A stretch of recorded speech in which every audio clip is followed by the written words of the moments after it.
everyone. Welcome to today's webinar. I am Zheng Zhong from Omics Tech. The title of today's webinar is Cell Type Annotation for Large-Scale Spatial Transcriptomics, and we will be focusing on algorithms and their performance on Stereo-seq data. And I think I need to turn off the camera because the network is a little bit unstable. Well,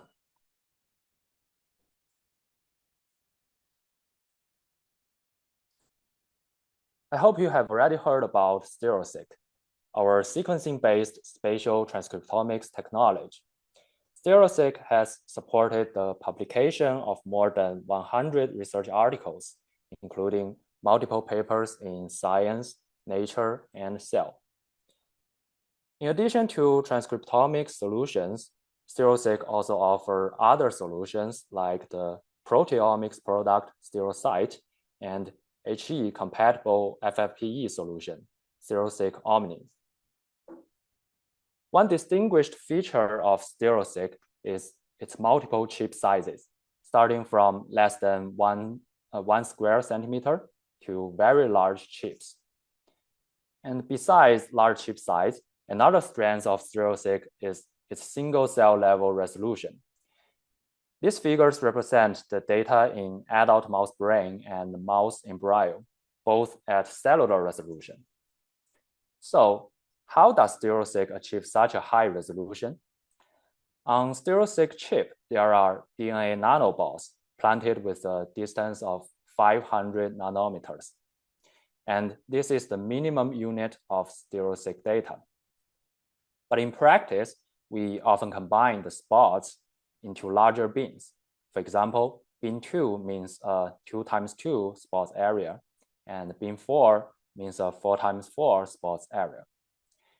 This concept is important because we are going to use bin 20, bin 50, and bin 100 data later in the cell type annotation part.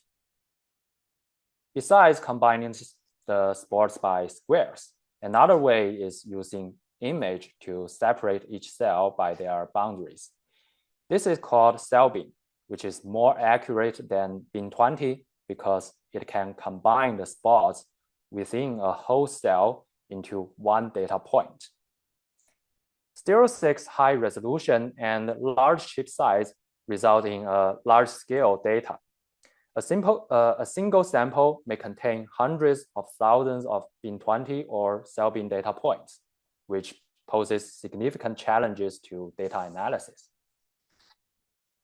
And the first and fundamental step in downstream data analysis is cell type annotation. You may be familiar with cell type annotation in single-cell data analysis. So what's the difference between annotating single-cell and spatial data? In single-cell transcriptomics, we typically use marker genes to annotate cell types, and we can assign a single cell type to each cell. However, in spatial transcriptomics, we usually use the annotated single-cell data as a reference to identify the cell types of spatial data. And we often obtain a mix of cell types, especially for large bin size like bin 100. Although the annotation may be a mixture, we can still identify different regions where the same type of cells are aggregated together, so we can locate different cell types on tissue. So how to annotate cell types in spatial transcriptomics using single-cell data as reference? First, after we annotated the single-cell data, we can filter the highly informative genes for each cell type and obtain a reference cell type gene expression matrix. This filtering step can be done by the annotation algorithm or by ourselves.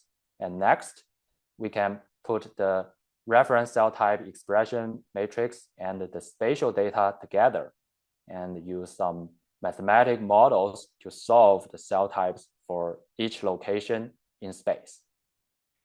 And the annotation results are usually cell type proportions for each bin. But we can take the most abundant cell type to represent this bin, which is called major cell type identification. Cell type annotation algorithms can be roughly divided into 3 categories. The first one uses probabilistic models to deconvolve the spatial data. The second one uses non-negative matrix factorization, NMF, to deconvolve the data. These two are both traditional deconvolution methods. And the third one is other new methods, such as deep learning-based methods, which use specifically designed loss function to learn cell type mapping. Currently, there are several benchmark papers on cell type annotation that have been published, but they all have limitations in their datasets. For example, this Nature Methods paper benchmarked 12 algorithms, but they didn't include Stereo-seq data in their test. And this Nature Communications paper benchmarked 18 algorithms, but only tested Stereo-seq mouse olfactory bulb and zebrafish embryo samples at a resolution of only bin 100. Other papers either didn't test Stereo-seq data or didn't use multiple sample types. So we decided to conduct a more comprehensive evaluation on high-resolution multi-sample Stereo-seq data. From those benchmark papers, we selected 5 algorithms that were reported to have good performance. These algorithms are published in top journals and have a high citation count. Among them, RCTD and self-location are probabilistic model-based deconvolution algorithms. Spotlight and CARD are NMF-based deconvolution algorithms. And the Tangram is a deep learning model designed for single-cell mapping. Next, I'm going to briefly introduce how do they utilize the single-cell data. RCTD is the short term for robust cell type decomposition. It is a probabilistic model-based cell type deconvolution method. RCTD assumes the spatial gene counts follow a Poisson distribution. Here, I provide a simplified illustration of how RCTD makes use of the single cell and spatial data. First, it calculates the mean gene expression of each cell type within the annotated single cell reference. It uses only about 3,000 highly informative genes. Then it takes the spatial gene expression matrix and creates a spatial map of cell types by fitting each spatial bin as a linear combination of individual cell types using the maximum likelihood estimation. And finally, the annotation result is the cell type proportion of each bin in space. Self-location is a Bayesian model-based cell type deconvolution method. And different from RCTD, it assumes that spatial gene counts follow a negative binomial distribution. I also give a simple illustration here. Self-location first uses about 12,000 genes to estimate the reference cell type signatures using negative binomial regression. And in this step, the gene counts are converted to gene features. In the second step, self-location decomposes the spatial gene count matrix into reference cell type signatures and then estimates the cell type compositions for each bin using a Bayesian model.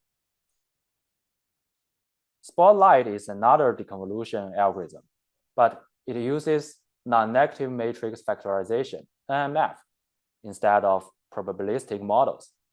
It first uses NMF to decompose the single cell expression matrix into a gene times topic matrix and a topic times cell matrix. This step uses about 3,000 highly variable genes. Topics are just features of cell types, And in the second step, Spotlight will put the spatial data and the gene times topic matrix together, then uses non-negative least squares, NNLS, to compute the topic profiles of each bean in spatial data. Matrix into cell type specific topic profiles. So finally, it uses NLS again to convert the topics into cell types, which predicts the cell types for each bean. And that's the deconvolution process of Spotlight. CARD, short for conditional autoregressive based deconvolution, is another NMF-based cell type deconvolution method. It is quite similar to Spotlight, but it utilizes more spatial information. CARD assumes that spatially closer beans will have similar cell type compositions. So it integrates the location information into its autoregressive model. And the last algorithm is Tangram. Tangram is not a traditional deconvolution method. It uses single cell data as puzzle pieces to align in space to match the shape of the spatial data. First, it will randomly place the single cell profile in space and create the so-called single cell aggregated pseudo-spatial data. And second, it rearranges the pseudo-spatial data to maximize its correlation to the real spatial data. And the computation result is the mapping probability of each individual cell to each bean. In terms of cell type annotation, instead of mapping each individual cell, Tangram will treat the average of all cells in a cell type as a pseudo cell to do the mapping. As I illustrated here, it uses about 200 marker genes per cell type in the single cell data, and then map the pseudo cells to space and obtain a mapping probability matrix, which can be viewed as the cell type proportion of each bean. Now, after introducing the algorithms, let's move on to the performance evaluation of these algorithms on Stereo-seq data. First, let me give an overview of our test data. We totally tested 11 samples, including mouse brain, human colorectal cancer, liver cancer, breast cancer, and gastric cancer. For each sample, we tested bean 100, bean 50, bean 20, and cell bean, if available. The gene count of bean 20 data range from about 70 to around 700, implying a wide coverage of data quality. And then we need to know how to evaluate the result of cell type annotation. The benchmark papers usually use ground truth cell types as the golden standard, so that they can measure the absolute accuracy of each algorithm. However, those ground truths are usually simulated by fluorescence in situ hybridization, which are not available in sequencing-based spatial transcriptomics, such as our Stereo-seq data. As a result, we can only use some relative metrics to do the evaluation. From literatures and our experience, we selected the following metrics. The first metric is annotation percentage. Like this figure shows, some algorithms cannot give all beans or a cell type. So the annotation percentage calculates the percentage of cells or beans that have been annotated by an algorithm. The second metric is PCCM. PCCM is the Pearson's correlation between the predicted cell type composition and the marker gene expression. Both are spatial data. This metric measures whether the predicted proportion of a cell type is well aligned with the marker gene expression of that cell type in each bean. And the third metric is marker specificity. It represents the difference between the marker gene expression in one annotated cell type versus other cell types, quantifying the marker gene plot. And in the marker genes plot, the x-axis is the marker genes and y-axis is cell types. Marker genes for each cell type are grouped together. So the clearer the pattern along the diagonal, the better the annotation. And this plot is not a very good annotation because some marker genes have higher expression in other cell types. And the marker specificity for this annotation is about 0.6. The other three metrics are quite similar. They all utilize the average gene expression of each cell type in single cell and spatial data. PCCS is the Pearson's correlation between the single cell and spatial average gene expression. And KLD is the KL divergence between these two matrices. And SSIM is the structural similarity between them. As shown here, the cell types in single cell data are the reference, while the cell types in spatial data are annotated by algorithms. So if the annotation is accurate, we would expect the gene expression of a cell type in spatial data to be similar to that in single cell data. And all these three metrics measure how similar they are. Now let's look at the performance of selected algorithms. As I mentioned earlier, annotation results of a large bin are usually a mix of different cell types. So it is important to evaluate the performance without assigning a major cell type to large bin. And in our evaluation metrics, PCCM is the one that doesn't require major cell type identification. So let's first look at this figure. We can see the PCCM decreases as the bin size decreases. This is reasonable because the gene count decreases as bin size decreases. Except for PCCM, the other four metrics all require the identification of major cell type. And we think marker specificity is more important because it only uses the marker genes, while the other metrics use all genes that may contain more noise. If we look at the marker specificity, it shows a different trend compared to PCCM. The values for bin 100 are lower than bin 50 and bin 20.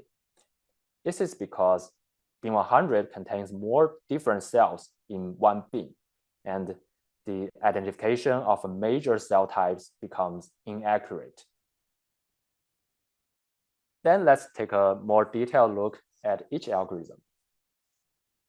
From the violin plots of PCCM and the marker specificity, we can see that cell location performs the best in both cell type proportion prediction and major cell type annotation.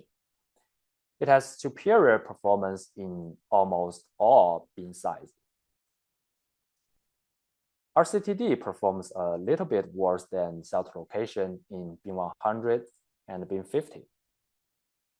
But it has near optimal performance in bin 20 and cell bin.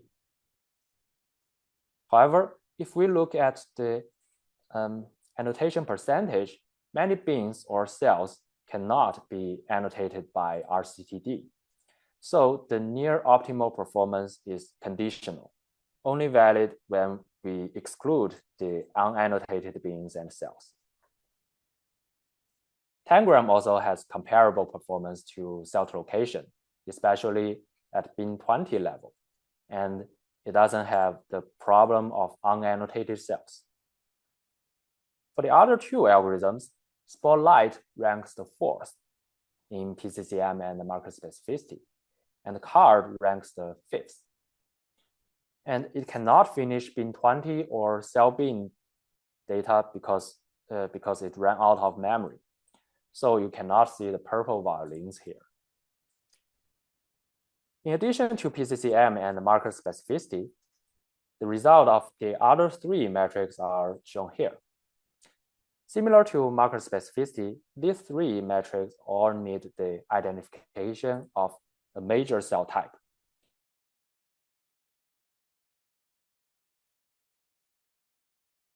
This result for your reference.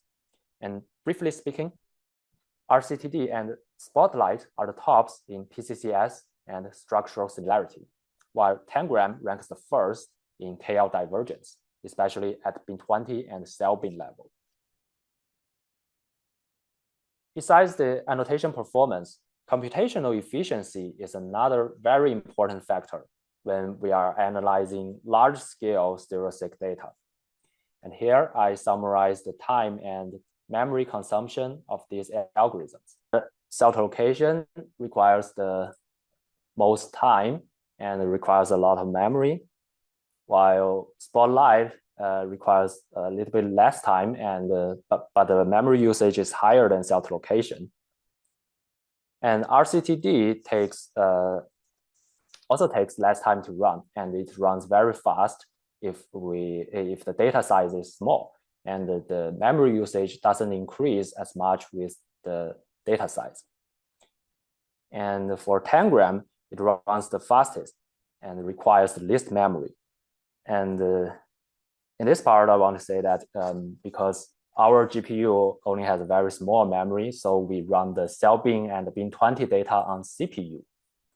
But as you can see, even if run on CPU, the runtime for Tangram is still the least.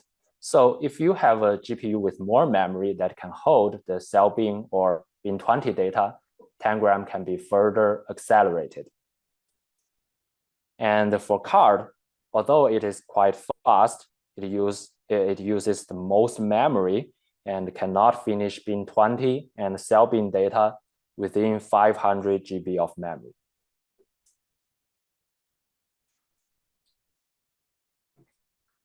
After we review the annotation performance, let's take a look at some real examples. For high quality data like this mouse brain sample, every algorithm can produce reasonable annotations, even at cell bin level. For example, the hippocampus, the cortex, and thalamus. All of these structures can be annotated by these algorithms. And according to the PCCM and marker specificity metrics, cell location and RCTD perform the best. In terms of computational efficiency, cell location is the slowest, and it uses more than 150 gigabytes of memory, while RCTD is only slower than Tangram, and it uses the least memory. Next, let's look at some human cancer samples. I show the results of this colorectal cancer sample for bin 20, bin 50, and bin 100 data to see their difference. And I only demonstrate the results of cell location here because cell location performs the best, as I mentioned before.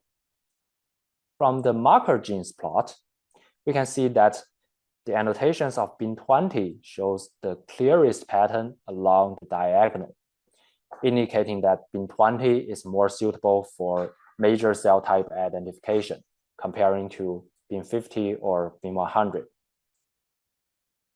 From the marker specificity metric, we can see the same decreasing trend from bin 20 to bin 100 too. However, the PCCM matrix shows a reversed trend. This is because PCCM doesn't require the identification of major cell types. It only counts for the cell type proportions for each bin. In this case, the number of observed genes plays a more important role because the gene count increases as bin size increases.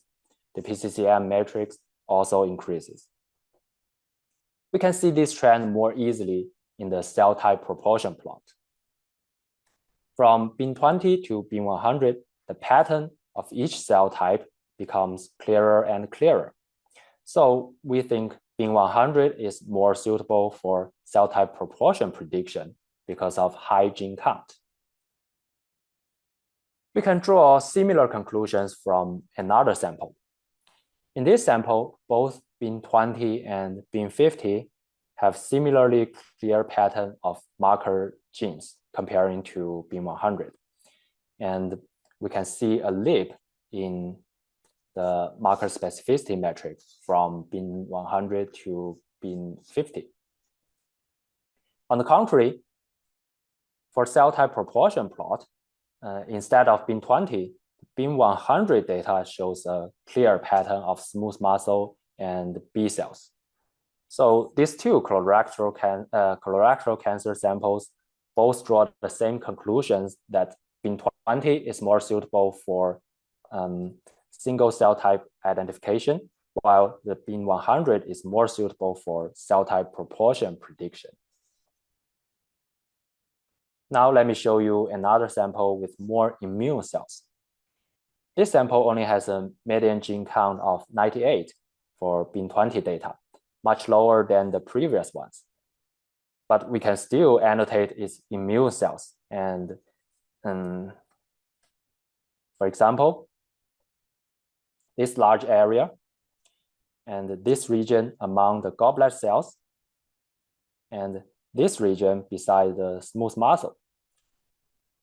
From the major cell type plot, we can see that cell location identified B cells and T cells in this large area and annotated the aggregated B cells in these two areas. The same result can be seen in the cell type proportion plot too.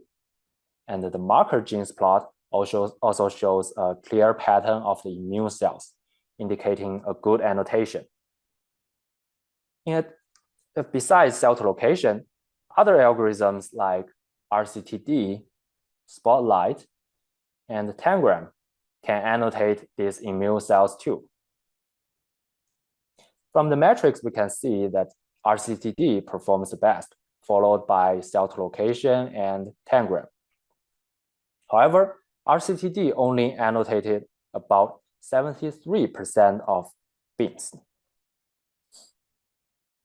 And if we look at the top right figure, there is some area left unannotated.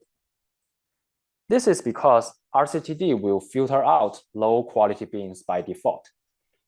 As we can see from the right figure, up to 70% of bins will be filtered if the median gene count of the sample is too low. But with about 300 gene count, more than 90% of bins can be annotated. So you should be careful when using RCTD to analyze low gene count samples. You can also try reducing the UMI mean parameter in RCTD in order to filter out fewer bins. But we haven't tested whether the annotation are reliable in this case, because we only use the default parameters to run all algorithms. And finally, let me give you a summary of the cell type annotation algorithms we tested. Cell location has the best performance at the price of the longest time. And if we don't have GPU access, it becomes even slower. RCTD performs a little bit worse than cell location, but it is much faster and uses much less memory. However, by default, it will filter out a lot of bins if you are analyzing bin 20 or cell bin data with low gene count. Tangram's performance is not as good as RCTD or cell location, but it runs the fastest and requires the least memory. It can be further accelerated with GPU. Spotlight ranks the fourth in performance, and it has a high computational cost too, but it is still faster than cell location. CARD performs the worst in our test. Although it runs very fast, it takes the most memory and can't do large-scale data, such as bin 20 or cell bin. Here is the takeaway message for how to choose cell type annotation algorithms for Stereo-seq data. Because cell to location performs the best, it is usually the best choice if you have GPU access and don't care about the long run time. If you want more computational efficiency, you can try RCTD and Tangram. But if you are analyzing bin20 or cell bin data with low gene count, I recommend to use Tangram instead of RCTD. Of course, if the above three algorithms can't give you the desirable annotations, you can try other methods as well. And that's the end of my sharing. Thank you very much for your listening.